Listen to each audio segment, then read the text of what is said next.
नमस्कार मित्रों,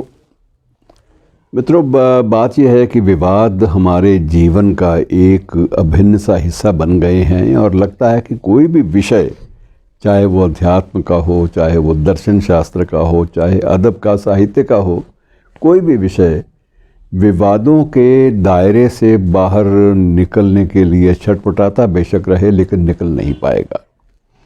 अब नया विवाद जो है वो जिस बात को लेकर है वो शायद आपके लिए भी आश्चर्य की बात होगी, मेरे लिए भी है।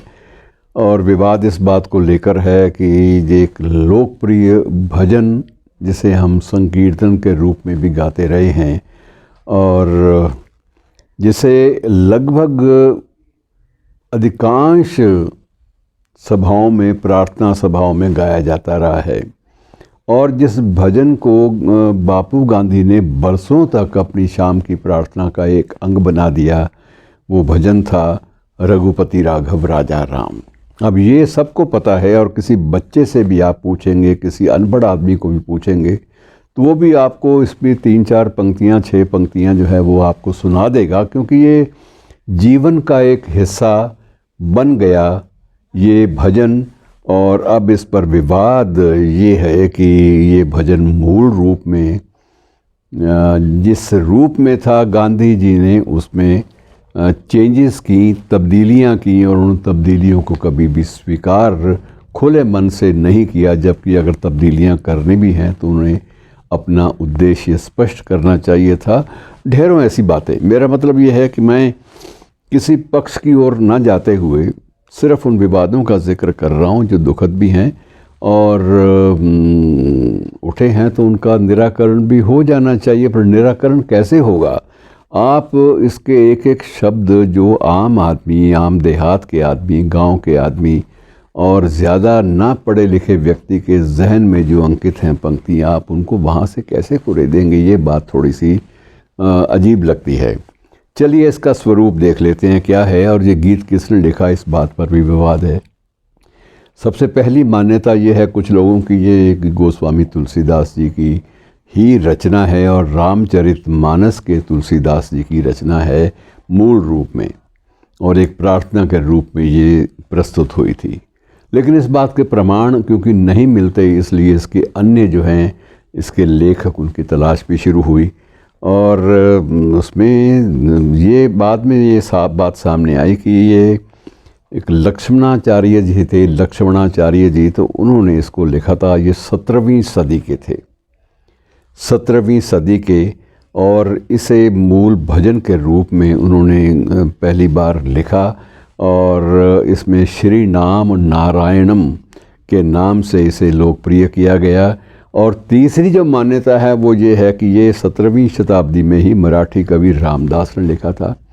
कौन ठीक है कौन गलत है, किसी का प्रमाण पुख्ता रूप से आप कहें कि मिल जाए, वो चीज़ें इसलिए असंगत या तर्कहीन या अर्थहीन हो जाती हैं कि जब कोई भी चीज़ जन जन के मानस पर अंकित हो जाती है तो उसके बारे में ज़्यादा विवाद जो हैं वो उसकी खोज भी नहीं होती, किसने लिखा, किसने पहली बार गाया।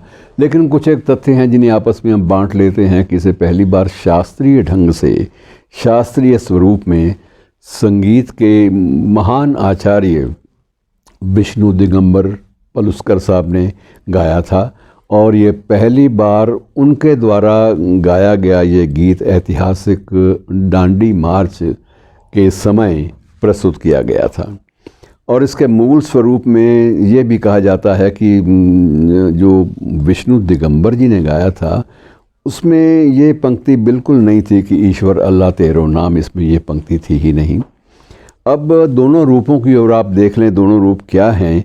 मूल स्वरूप इस प्रकार से बताया जाता है कि रघुपति राघव राजा राम, पतित पावन सीताराम, सुंदर विग्रह मेघश्याम, गंगा तुलसी शालिग्राम, भद्रगिरीश्वर सीताराम, भगत जना प्रिय सीताराम। तो ये पंक्तियाँ मूल रूप से कही जाती हैं। और जो बापू की प्रार्थना सभाओं में गाया जाने वाला गीत जो आम आदमी की ज़बान पर चढ़ गया, उसमें रघुपति राघव राजा राम, पतित पावन सीताराम, सीताराम सीताराम भज प्यारे तू सीताराम, ईश्वर अल्लाह तेरो नाम, सबको सन्मति दे भगवान, और राम रहीम करीम समान, हब सब हैं इनकी संतान। ईश्वर अल्लाह तेरे नाम, सबको सन्मति दे भगवान, रघुपति राघव राजा राम, पतित पावन शालिग्राम सीताराम।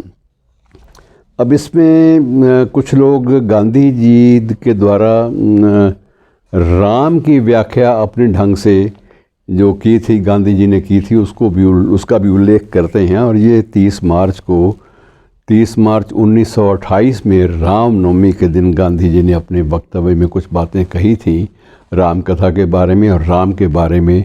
और उन्होंने भी पहली बार ये बात उस वक्तव्य में ये बात कही थी कि बहुत सारे विद्वान ये मानते हैं, बहुत सारे पंथ ये भी मानते हैं कि राम सिर्फ वो दशरथ पुत्र राम नहीं थे, बल्कि राम की जो परिकल्पना है वो उससे भी पहले की है। तो ऐसी कुछ बातें गांधी जी ने कही थी, लेकिन सरसरी तौर पर, और उसे ज़्यादा गंभीरता से भी लिया नहीं गया। मित्रों, बहरहाल ये विवाद है, और ऐसे ही विवाद अन्य महत्वपूर्ण लोकप्रिय जनप्रिय विषयों पर आपके सामने आते रहेंगे। इसलिए यही बात ठीक है कि रघुपति राघव राजा राम, सबको सन्मति दे भगवान, इस पंक्ति को बार बार गाया जाना चाहिए। धन्यवाद।